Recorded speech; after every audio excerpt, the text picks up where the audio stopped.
大家好，我是面具人。今天咱们来讲3件事啊，有好消息，也有坏消息。在座的各位，这好消息和坏消息，你们想要先听哪一个呢？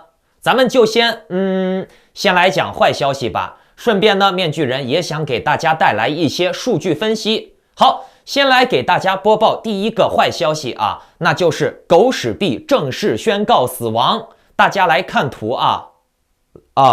就是这张图啊，它是这么说的：尊敬的火币用户，由于火币平台的史币币种节点污染，经技术不断的修复，史币的节点还是不能够同步外部交易所，所以呢，平台决定将于2021年5月15日关闭这个史币的币种交易。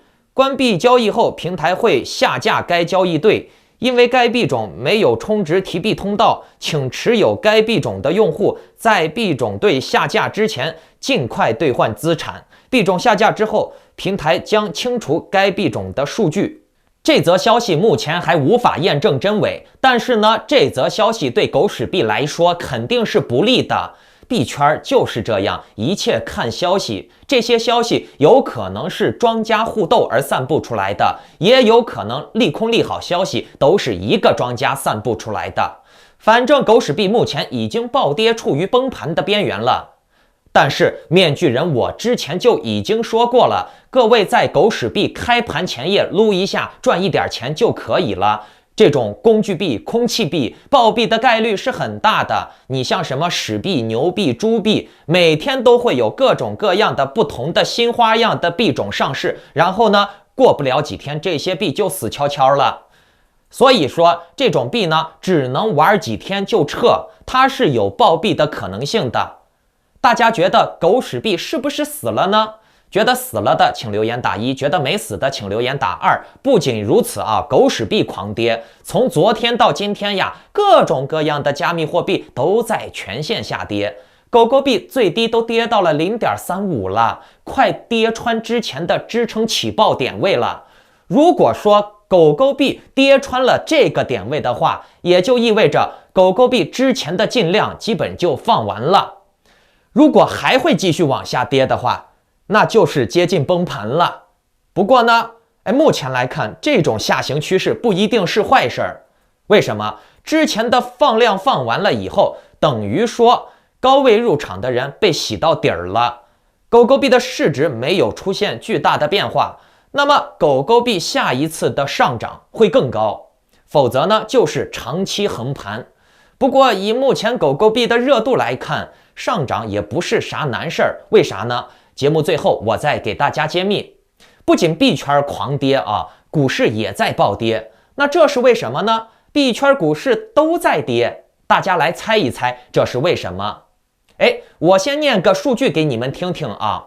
今年以来，国际油价上涨超过 30%，伦敦期铜涨幅超过了 35%， 联合国粮农组织的食品价格指数连续11个月上涨，美国商品研究局的现货指数 CRB 指数5月11日报 207.55 点，年初至今涨幅已经达到了 24.07%， 较去年的4月的 106.29 的低点上涨超过了 95%， 创下了2015年7月21日以来的新高。不仅如此，代表国内商品走势的文化商品指数5月12日收涨至 200.03 点，年初至今的涨幅已经超过了 18%。而且呀，像铁矿石这种炼钢原料，它原本是采矿业的重要收入来源，可是呢，铁矿石的价格也上涨了 8.5%， 达到了每吨近230美元的历史高位。包括铜在内的其他大宗商品的价格也同样是大幅上涨，铜价一度触及每吨10747美元的历史高点。你们知道这意味着什么不？听好了，大宗商品价格的上涨主要是反映出了全球疫情防控形势的好转。你们看啊，世界上的主要的几个大的经济体，比如中国、美国、欧洲的疫情基本上都得到了控制，也都把这个预防针慢慢的打开了。那么这就奠定了全球经济复苏的基调，为全球需求提供了各种各样的商品贸易的支撑。我之前在节目里面是怎么说的？这些全球的大老板，全球的连锁企业，他们一天赚几十万、几百万、几千万的，比炒什么狗狗币赚钱要容易多了。你在中国开了几百家肯德基，你还会去炒币吗？不会吧，对不对啊？你有几间全球的旅游公司，你还会去炒币吗？不会吧，对不对啊？你在全球各地都有你的旅店、赌场，你还会去炒币吗？不会吧。现在币圈股市的暴涨，就是因为这些有钱人他们没法通过自己擅长的实业去赚他们原本容易赚的钱了。反正在家闲着也是闲着，也没别的事儿能干，所以呢，他们从而也选择了随时随地都能赚钱的股市币圈。这是退而求其次的选择，并不是说币圈这个行业很好，只不过呢是这些富翁把水注了进来，来蹭一点热度，利用自己的名气，利用自己的地位，利用自己的智慧去赚取韭菜的利润，吸引大家入场。可是呢，如果说韭菜的定力足，能识破这些人的诡计，反而会出现像 GameStop 那样的韭菜割庄稼的事件。不过呢，那种事件很少，大部分的韭菜呢被庄家一砸盘一割就慌了，然后呢就自己割自己。不仅如此啊，你们看好了，这个疫情不行，所以这些资本家来炒币来炒股，对吧？这个状态呢还不是目前的最终状态，最终状态就是疫情过去了以后，币圈和股市就没有现在这么热闹了，就没有现在这么繁荣了。还有一个就是导致这几天股市呀币圈大跌的原因啊，更多的是因为大宗商品的涨价。为啥？因为这些资本家他们要赶在大宗商品大涨之前就要大量的囤货，所以呢，很多的老板、产业链的上下游，他们都从币圈和股市把自己的资金从资金池里面撤走了一部分，用于囤货，来应对大宗商品的涨价，谋取后面更大的利润。不过呢，目前大家也不必担心，大家应该都知道，许多国际市场上出售的大宗商品都是以美元计价的，所以呢，当美元相对于日元和欧元下跌时，这些商品的价格就会上涨。股市呢，它一直在下跌，但是呢，大宗商品的价格却在上涨，这就是这个现象。这就意味着金融市场正在发出经济走强的信号。这就表明了人们对经济预期更加乐观，这就会导致更快的经济增长。但是呢，更快的经济增长则会导致通货膨胀，并且呢，会促使央行努力的提高利率来控制通货膨胀。你像商品的涨价就会带来商品溢价的提升，同时呢，经济复苏带来的销量提升也会促使通货膨胀，同样的也会让老板们的钱越变越多。这种现象的初期，它会反映为股市的下挫。可是呀，随着公司盈利的走强，股市很快就会出现大反弹，因为股市和实业是有一定挂钩的嘛。但是币圈就不像股市那么的和实业挂钩了，币圈和股市不一样，币圈它没有实业支撑呀，币圈是纯粹靠钱赚钱，靠老百姓的信心来推动它的上涨的。如果非要说有实业支撑之类的话，币圈的支撑点就是看它的流通性和群众的认可度，群众认可度可以取决于这个币的长期走势是上行还是下行，上行群众认可度就高，下行群众认可度就低，这是一个加速度，是一个恶性循环。那么流通性呢，也就是实用性，说白了就是看这个币能不能用于支付呀、买东西干啥的，能不能用于人们的便民生活之类的。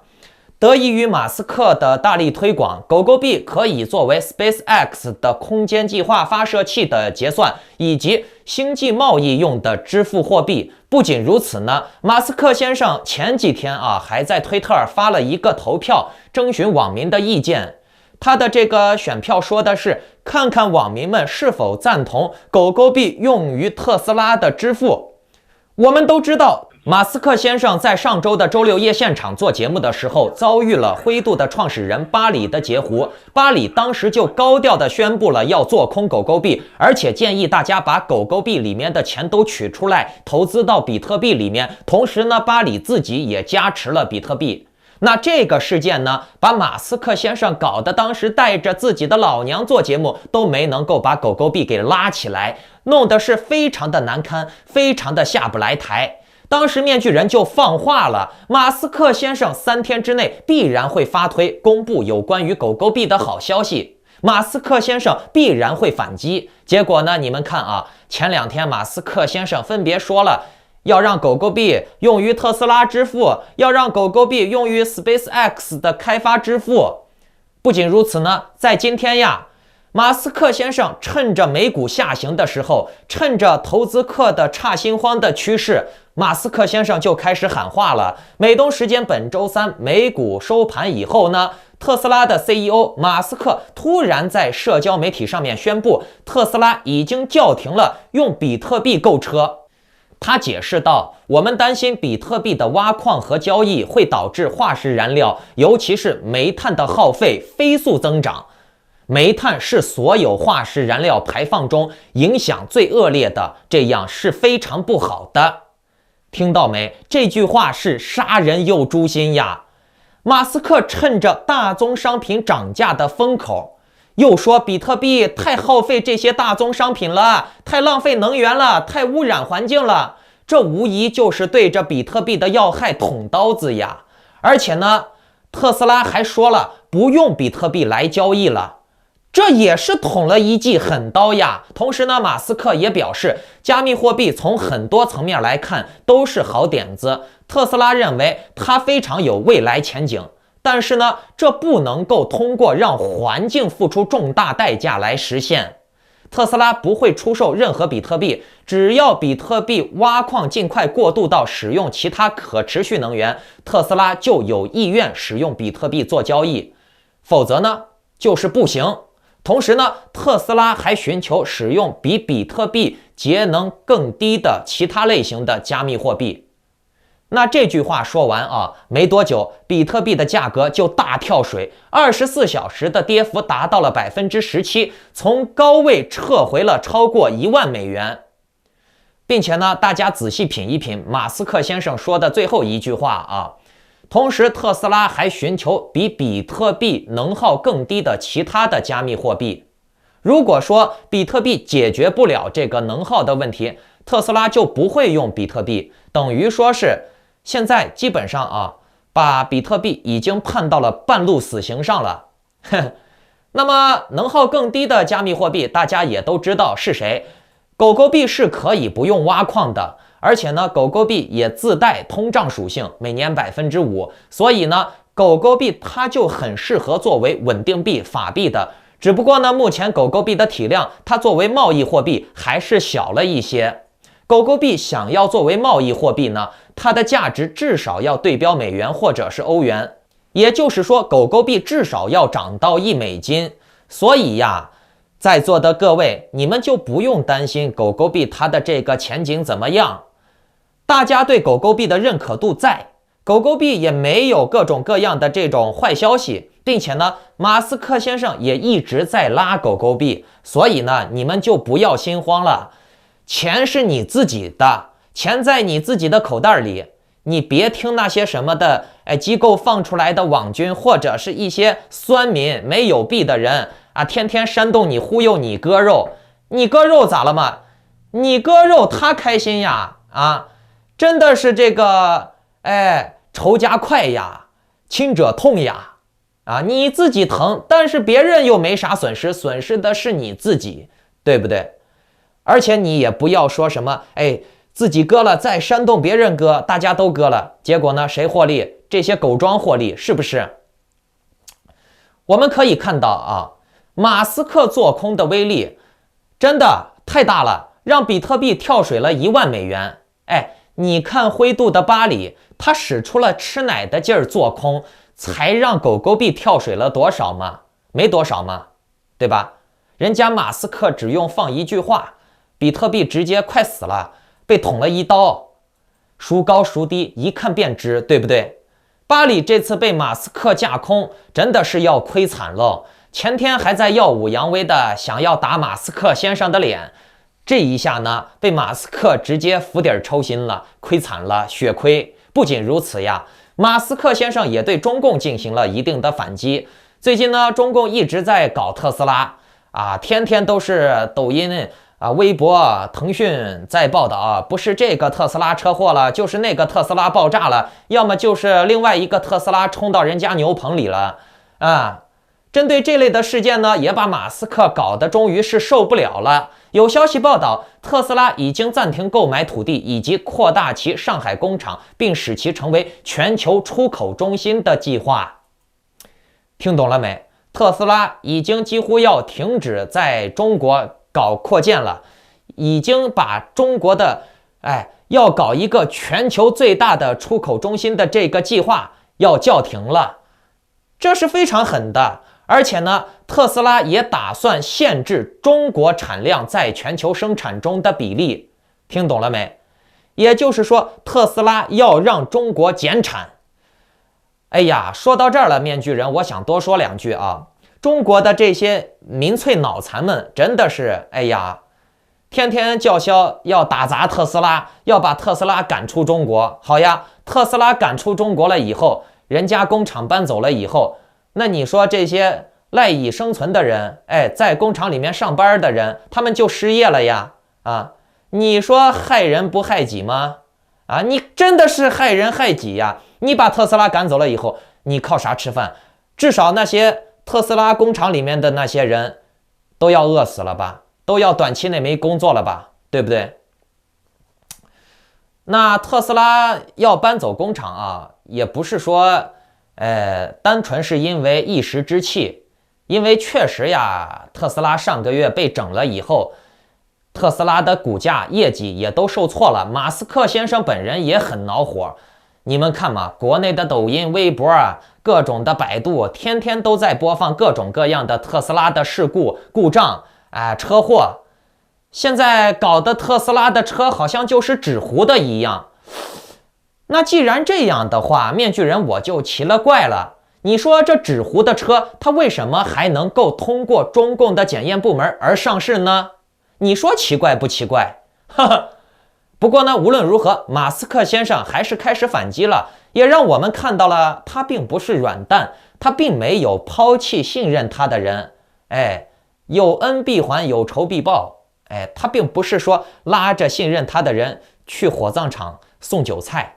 同样呢，我们要再记住一个事儿啊，我开头也说了，狗狗币还是会上涨的，因为我做了这么多的分析啊，你们看，不管是狗狗币以后作为贸易货币，还是说还有一个消息啊，其实面具人我告诉你们不用担心，币圈的生命力还没有完呢，股市复苏，币圈呢也会稍稍复苏，主要是看这些庄家们大佬们要带什么节奏了。币圈的大下挫应该是在疫情全面恢复以后，可是这个疫情目前还没有全面恢复，并且呢，这些资本家呢，他们会在疫情恢复之前再趁最后的机会压榨一笔捞一笔呢。大家还记得灰度的巴里在马斯克上节目的时候许下的赌约吗？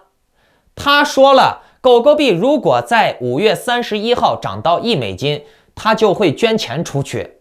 那观众朋友们，你们认为马斯克先生今天他都抽了巴里尔的底儿，打了巴里尔的脸，他月底会不会再让巴里放血呢？反正面具人我是在 0.38 又加仓了，在 0.325 我还挂了5万，咱们走着瞧嘛。我刚才说了，所有的信息都指向了狗狗币会到$1，你现在撤，你现在割，那你就错过这一趟财富列车了。狗狗币它现在所有的，你看它的放量、它的走势图，还有它的这个资金总量都不是崩盘的状态，不要听网上的人给你危言耸听了你自残，你倒霉，你出丑，人家看你觉得你是傻子，觉得你搞笑，对不对？人家又不受啥损失，你何必让自己的损失去给别人的高兴去买单呢？那好，我是面具人，订阅关注我，收藏这个视频并转发给更多的人，这样呢，你的口袋里面的币才能更安全。如果有想要单独咨询面具人的朋友，想要面具人给你提供一些投资建议指导的话，屏幕下方有我的联系方式，也可以加入我的会员，进入我的专属的会员聊天群组，获取最新的投资理财资讯。我们下期再见。